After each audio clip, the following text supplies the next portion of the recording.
Today we delve into the story of Jamie Rothwell, a man whose criminal activities and eventual downfall highlight the determined efforts of law enforcement against organized crime. The story begins in Salford, Greater Manchester, where a dangerous feud ignited between two rival gangs, known as the A-Team and the Anti-A-Team. This gangland war, which began in 2015, escalated into a series of shocking and violent incidents, including at least 7 shootings involving handguns, shotguns, and even an Uzi submachine gun.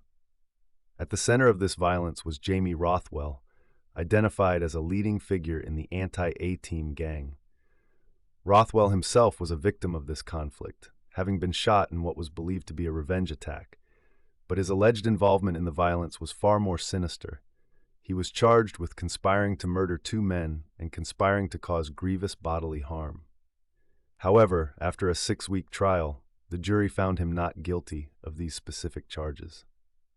Despite this acquittal, Rothwell's criminal career was far from over. His true criminal network was exposed by an unprecedented international police operation. The operation, known as Operation Venetic in the UK, targeted a highly encrypted communications platform called EncroChat, which criminals across Europe believed was untraceable. When EncroChat was compromised in April 2020, Rothwell's world came crashing down. The police were able to monitor his encrypted communications in real time for 74 days, revealing the inner workings of his sprawling criminal enterprise.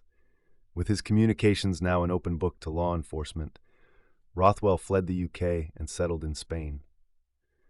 But even from abroad, he continued to orchestrate the importation and distribution of drugs, firearms, and cash. His messages were a chilling insight into a life of crime, exposing his command over the network and his involvement in the trafficking of high-powered weapons, including AK-47 rifles. The messages weren't just about business, they also showed him discussing potential acts of extreme violence. His time as a fugitive was short-lived. In May 2020, a joint operation between Greater Manchester Police and the National Crime Agency, working with Spanish authorities, led to his arrest in Barcelona. He was extradited back to the UK to face justice. Jamie Rothwell's conviction stands as a testament to the success of Operation Venetic and the collaborative efforts of international law enforcement. The evidence gathered from the EncroChat messages exposed his crimes, and he was ultimately sentenced to 43 years in prison. The case was a landmark moment, showcasing how modern policing and international cooperation are changing the fight against organized crime.